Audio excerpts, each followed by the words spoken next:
ভিডিওটা স্টার্ট করলাম। দেখো একদম সকাল সকাল স্নান করে চলে এসেছি। আর এটা হলো অম্বুবাচী চলাকালীন সময়ের ভিডিও। তো সকালবেলা স্নান করে চলে এসেছি পুজো দেবো বলে। এখনও বিছানাপত্র উঠানো হয়নি, কেননা সবাই ঘুমিয়েছিল দেরি অবধি। আর আমি শুধু সকালের বাসি ঘর ঝাড়ু দিয়ে আশেপাশে কাজগুলো সেরে আমি স্নান করে চলে এসেছি। আর যেহেতু স্নান করে নিয়েছি, তো তাই আগে বাসি বিছানাটা আর ধরলাম না, একবারে পুজো দিয়েই তারপরে গিয়ে ঘর গুছাবো। তো স্নান করে চলে এলাম। অনেকেই আছে যে অম্বুবাচীর সময় পুজো করে না, কিন্তু আমাদের আবার অম্বুবাচীতে আমি ছোটোর থেকেই দেখে এসেছি যে আমাদের অম্বুবাচী চলাকালীন কিন্তু আমরা পুজো করি, আমরা পুজো দেই। শুধু মায়েদেরকে, আসনে যে মায়েরা আছে মায়েদেরকে ধরি না, ছই না, এমনি আর প্রসাদ দেওয়া হয় শুধু। আর বাকি সব ঠাকুরকে, গুরুদেবকে, আমাদের ঠাকুরকে, রাধাকৃষ্ণ আছে আসনে, সবাইকে কিন্তু পুজো দেওয়া হয় নিত্য পূজার মতন। তো দেখো আমি তুলসী পাতাগুলো চন্দন লাগিয়ে রেডি করে নিয়েছি। এতগুলো তুলসী আমার রোজ লাগে পুজোতে, তো তুলসীগুলো রেডি করে নিয়েছি চন্দন দিয়ে। আর এবার দেখো আমার পুজোটা দেওয়া হয়ে গেল, ফুল চন্দন তুলসী দিয়ে পুজো দেওয়া হয়ে গেল। আর অম্বুবাচী চলাকালীন কিন্তু আমাদের ঠাকুরকে আম, দুধ, শসা দেওয়ার নিয়ম আছে, আম দুধ দিতে হয়। আর সর্পভয় নিবারণের জন্য এই প্রসাদটা খেতে হয় সবাইকে। তো প্রতি বছরই আমরা এরকম অম্বুবাচী চলাকালীন সকাল সকাল স্নান করে কিন্তু পুজোটা সেরে নিই। আর ওই সময় আমরা কাশি, ঘণ্টা, শঙ্খ এসব কিছুই বাজাই না, মানে নিত্য পুজো করি। আর তো মা লক্ষ্মীর ফটো আমি আমরা ঢেকে রাখি না ফটো, তো এরকমই থাকে, কিন্তু আমরা ধরি না আর কি ফটো, এমনি শুধু জল ফুল দিই। আর বাকি সব ঠাকুরকে নিত্য পূজা যেমন দিই তেমনই দিই। তো আমি পুজো করে বের হতে যেহেতু 8টা সাড়ে 8টা বেজে গেছিলো, তো আমার বরমশাই বলছে এতখানি বেলা হয়ে গেল এখনও চা খাইনি। তো আমি ঠাকুরঘর থেকে বেরিয়ে বলছিলাম, ভাবো তো এবার আমি ঠাকুরঘরে বলে তোমরা চা না খেয়ে বসে আছো, চাটা তো একটু নিজেও করে খেতে পারো, এই কথাটা বললাম যেহেতু আমার বাড়িতে আর কেউ নেই। তো দেখো পুজো দিয়ে বেরিয়ে কিন্তু বরমশাইকে চাও দিয়ে দিয়েছি। চা দিয়ে দেওয়ার পর আমি দেখো এতগুলো চিড়ে ভেজে নিয়েছি। এই সপ্তাহে বাজার থেকে একসাথে 2 কিলো চিড়ে নিয়ে এসেছে। তো কি করব এতগুলো চিড়ে, তো ভাবলাম এরকম আলাদা আলাদা করে চিড়ে ভেজেছি। কিছু চিড়ে আমি মোয়া করব, এই চিড়েগুলো দিয়ে মোয়া করব, তাই ভেজে রেখেছি। কেননা সাথে সাথে ভেজে কিন্তু মোয়াটা হয় না, একদিন আগে ভেজে রেখে দিলে ভালো, তেলটা উঠে যায়, তারপরে মোয়াটা ভালো হয়। আর এখানে কিছু চিড়ে দেখো পাঁপড়, বাদাম, কারি পাতা দিয়ে কিন্তু এভাবে চিড়ের চটপটি করে নিয়েছি, যাতে চায়ের সাথে খেতে ভালো লাগে এটা। আর এরপরে আজকে সকালের খাওয়া দাওয়াতেও কিন্তু চিড়ে মুড়ি, আম, কলা দিয়ে মেখেই সবাইকে দিয়ে দেব। আর রুটি বানাবো না আজকে, যেহেতু চিড়ে ভাজতে অনেকটা বেলা হয়েছে। আর তার মধ্যে হলো এখন আমের সিজন চলছে, তো প্রায় সময় এই খাওয়াটা কিন্তু হয়, আমরা খাই মুড়ি দিয়ে, আম দিয়ে প্রায় সময় খাওয়া হয়। তো যাই হোক, ভিডিওটা স্টার্ট করেই তো বকবক শুরু করে দিয়েছি, তোমাদেরকে তো ওয়েলকামটা জানানোই হলো না। তো hello everyone, good morning. Flavour of life চ্যানেলের আর একটা নতুন ভিডিওতে তোমাদের স্বাগত। তো কেমন আছো তোমরা সবাই? আশা করছি সবাই ভালো আছো, আর আমিও ভালো আছি। বড়দেরকে প্রণাম আর ছোটদেরকে অনেক ভালোবাসা জানিয়ে আজকের ভিডিওটা স্টার্ট করলাম। তো এটা হলো বললামই তো যে অম্বুবাচী চলাকালীনের সময়ের ভিডিও। তো দেখো গাছের থেকে আম পাড়া হয়েছে, আর আমগুলো গাছে উঠে আম পেড়েছে আর কি, আর জামও পেড়ে এনেছে।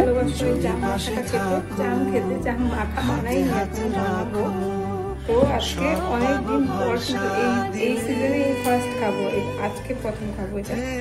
আর একদম গাছ থেকে মানে মানুষ উঠিয়ে পেড়ে এনেছে, তাই একটা জামও নষ্ট হয়নি। আর আমি রেখে দিতে পারবো না, হলে জাম একটা এমন ফল যে দল থেকে যদি নিচ থেকে টুকিয়ে আনলে ওটা খাওয়া যায় না, মানে ফেটে যায়, গাছ থেকে পড়লেই কিন্তু ফেটে যায়। আর দেখো তো বড় বড় হয়েছে জামগুলো, কালো জাম। আর এটা তো খাওয়াটা খুবই ভালো আমাদের স্বাস্থ্যের জন্য, কিন্তু এখন এটা পাওয়াই যায় না। আমি বছরে সিজনে একদিন হয়তো খাওয়া হয়, এটা প্রতি সিজনে হয়তো একদিন খাওয়া হয়। একটা আমাদের বাগানে কাজ করে একজন আছে, ওদের বাড়িতে গাছ আছে, তো যখনই পাকে তখনই খবর দেয় যে দাদা জাম পেকেছে, কাউকে নিয়ে এসো, পেরে নিয়ে যাবে। তো ওই খবর দিয়েছিল কালকে, আজকে গিয়ে পেরে এনেছে। আর জামগুলো দেখে যা মজা লাগছে না, জামগুলো দেখতে এত সুন্দর বড় বড় জাম, আর একটা জামও ফেটে যায়নি, একদম সুন্দর গোটা গোটা আছে জামগুলো, খুবই ভালো লাগলো দেখে। তো এবার এটাকে বানাবো, এবার মাখা জাম মাখা পুরো একদম মজা করে খাবো। আর এখন যে গরমের দিন, বড়দিনের বেলা, দুপুরবেলা খাওয়া দাওয়ার পরেও কিন্তু বেশ অনেকটা সময় থাকে, বিকাল টাইমটাতে বসে বসে কিন্তু এরকম মাখা খেতে, আম মাখা জাম মাখা খেতে কিন্তু খুবই ভালো লাগে। যারা টক প্রেমী আর কি, সবার ভালো লাগবে না, যারা টক প্রেমী তাদের খুবই ভালো লাগবে। তো আমি হলাম একজন টক প্রেমী, তো খুব ভালো লাগবে এটা খেতে। তোমাদের কার কার ভালো লাগে অবশ্যই বলো কিন্তু। আর এখন কিন্তু বিকাল হয়নি, এখন জাস্ট এগুলো ব্যাগ থেকে নামিয়ে রাখলাম, পুজো টুজো দিয়ে এসে সকালের খাওয়া দাওয়া শেষ করে এগুলো ব্যাগ থেকে নামিয়ে রাখলাম। এবার দুপুরে রান্নাবান্না করব, আর বিকালবেলা খাওয়া হবে এগুলো জামগুলো, বিকালে খাওয়া হবে। আর আম যে দেখলে এতগুলো, এগুলো আমাদের বাড়ির গাছের থেকে পাড়া হয়েছে আমগুলো। তো এমনি রাস্তার কিনারে গাছটা, তো মানে গাছে যদি পাকার পর গাছ থেকে পারবে এটা হবে না, মানে রাস্তার কিনারে যেহেতু মানুষ আসা যাওয়ার সময় শুধু সবাই ঢিল মারতে থাকে আমগুলো পাড়ার জন্য, আর অনেক কেরকেটুয়া বলে না, ওটা অনেক নষ্ট করে দেয়। তাই এখন পেরে রেখে দেওয়া হলো, 2-1 দিনের মধ্যে বাড়িতে থাকলেই কিন্তু এগুলো সব আমগুলো পেকে যাবে। তো আম জামগুলোকে গুছিয়ে রেখেই কিন্তু চলে এলাম দুপুরবেলা রান্না করতে। তো দুপুরবেলা রান্নাতে দেখো, দুপুরবেলা রান্না করতে এসেছি, তো বাদামটা ভেজে নিয়েছি, বাদাম দিয়ে কিছু একটা বানাবো আজকে। আর এদিকে কুকারে বসিয়ে দিয়েছি ডাল, আর এখানে দেখো চলে এসেছে মাছ। যেহেতু বলা হয় আমাদের মধ্যে যে অম্বুবাচী চলাকালীন নাকি নিরামিষ খেতে নেই, এও স্ত্রীদের। জানি না কতটুকু কি এটার সারমর্ম, জানি না, ছোট থেকে এটাই দেখে এসেছি, বিয়ের আগেও দেখতাম বা বিয়ের পরেও ওই শ্বশুরবাড়িতে এসে এটাই দেখলাম যে অম্বুবাচীতে নাকি এও স্ত্রীদের নিরামিষ খেতে নেই। তো তাই অম্বুবাচী চলাকালীন কিন্তু পুরো 4টে দিন কিন্তু মাছ মাংস বাড়িতে কিছু না কিছু থাকেই। তো যাই হোক, নিয়ে এসেছে পাবদা মাছ, আর মাছ রান্না হবে। তো এই কথাটা কতটুকু মানে এটার মূল কাহিনী কি আমি কিন্তু জানি না, কেন খেতে নেই বা খেলে কি হয় জানা নেই আমার। তো যেহেতু ছোটোর থেকে মাদেরকে এটাই করে আসতে দেখেছি, তাই এখনও আমরাও এটাই করি। তো দেখো, কড়াতে তেল দিয়ে একটু কালো জিরে ফোড়ন দিয়ে ভেন্ডি দিয়ে দিলাম, মানে ভেন্ডি, আলু, কুমড়ো আর টমেটো এভাবে কেটে নিয়েছিলাম, মানে ভেন্ডি চচ্চড়ি করব চিনেবাদাম বাটা দিয়ে।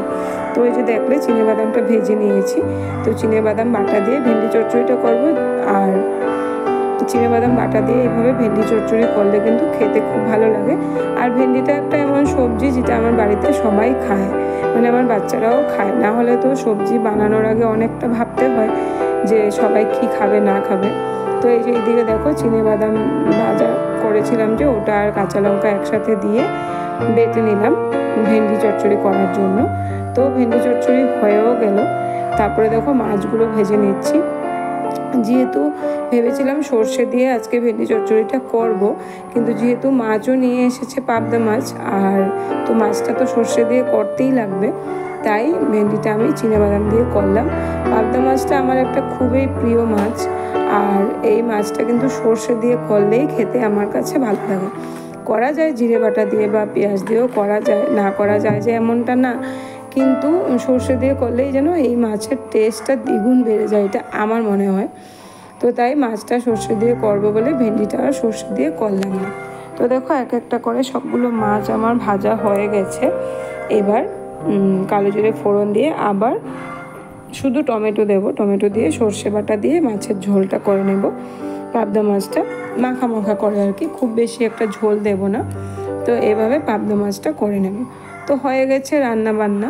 তো দেখো রান্নাতে আজকে একদমই সিম্পল, ডাল, ভেন্ডি চচ্চড়ি আর হলো পাবদা মাছের ঝোল। আর রান্নার শেষ করেই কিন্তু সাথে সাথে ভাতও বাড়া হয়ে গেছে, যেহেতু ছেলেদের চলছে এক্সাম, তো তাই তাড়াতাড়ি এসে পড়ে সবাই স্কুল থেকে। তো খাওয়া দাওয়াটাও এই কয়েকদিন সকাল সকাল যেহেতু স্নান টান হয়ে যায়, কাজকর্ম পুজো দেওয়া সব কিছু হয়ে যায়, তাই রান্নাবান্নাও তাড়াতাড়ি হয়ে যায়, আর খাওয়া দাওয়াটাও কিন্তু বেশ তাড়াতাড়ি হয়ে যায়। তো সবার জন্য একসাথে ভাত বেড়ে নিলাম, আর আমরা সবসময় 4 জন একসাথে বসেই ভাত খাই। তো খাওয়া দাওয়া শেষ করে বাদবাকি সব কাজকর্ম শেষ করে কিন্তু এই যে চলে এলাম, ওই যে সকালবেলা জামগুলো রেখেছিলাম, তো জাম মাখা করার জন্য চলে এলাম। জামগুলো সকালবেলায় ধুয়ে রেখে দিয়েছিলাম। তো এইভাবে বিট নুন আর কাঁচা লঙ্কা দিয়ে আর একটুখানি চিনি দিয়ে তারপর এইভাবে খুব ভালো করে ছাঁকানাকা করে নিলাম। বাস রেডি হয়ে গেল সুস্বাদু একটা জাম মাখা। কার কার খেতে ইচ্ছা করছে জাম মাখাটা, চলে এসো সবাই। আমরা বসে পড়লাম এবার বিকালবেলা টাইমে জাম মাখাটা খেতে, যেহেতু এখন বড়দিনের বেলা অনেকটা সময় বিকাল টাইমটা, তো সবাই মিলে বসে পড়লাম জাম মাখা খেতে। তো জাম মাখাটা খেয়ে দিয়ে তারপরে কিন্তু একটু সময় শুরু, তারপর চলে এলাম আবার সন্ধ্যের পর তোমাদের সামনে সন্ধ্যের পর একবারে চলে এলাম। এবার ছেলেদেরকে দিয়ে দেবো সন্ধ্যের টিফিন, মানে কিছু একটু খেতে দিয়ে দেবো, তারপর ওরা বসবে পড়তে আর আমিও খেয়ে নেব একটু চা। তো আজকে সকাল থেকে একদম সন্ধ্যে অবধি সব কিছু আমি কি করলাম না করলাম সব কিছুই তোমাদের সাথে শেয়ার করলাম। আশা করি ভিডিওটা তোমাদের ভালোই লাগবে। ভিডিওটা ভালো লাগলে লাইক কমেন্ট শেয়ার করে দিও, আর আমার চ্যানেলটাকে সাবস্ক্রাইব করে আমার পাশে থেকো। আর যদি কোনো নতুন বন্ধু এসে থাকো আমার চ্যানেলে, আমার ভিডিওর কোনো অংশ দেখে যদি তোমাদের ভালো লাগে, তবে অবশ্যই চ্যানেলটা ছেড়ে যাওয়ার আগে চ্যানেলটাকে সাবস্ক্রাইব করে পাশে থাকা বেল আইকনটা প্রেস করে দিও, যাতে নিত্য নতুন ভিডিওর নোটিফিকেশন তোমরা সবার আগে পেয়ে যেতে পারো। তো ছেলেদেরকে দিয়ে দিলাম হরলিক্স, আর আমার জন্য বানিয়ে নিচ্ছি একটু চা, যেহেতু ওয়েদারটা হলো ঠান্ডা আর ঠান্ডার মধ্যে কিন্তু চাটা খেতে মন্দ লাগে না, ভালোই লাগে। তো আমার জন্য বানিয়ে নিলাম আধা কাপ চা। তো হয়ে গেছে আমার চা রেডি। আর আজকের ভিডিওটা এই পর্যন্তই, দেখা হবে পরবর্তী আরেকটা নতুন ভিডিওর সাথে। সবাই ভালো থেকো, সুস্থ থেকো,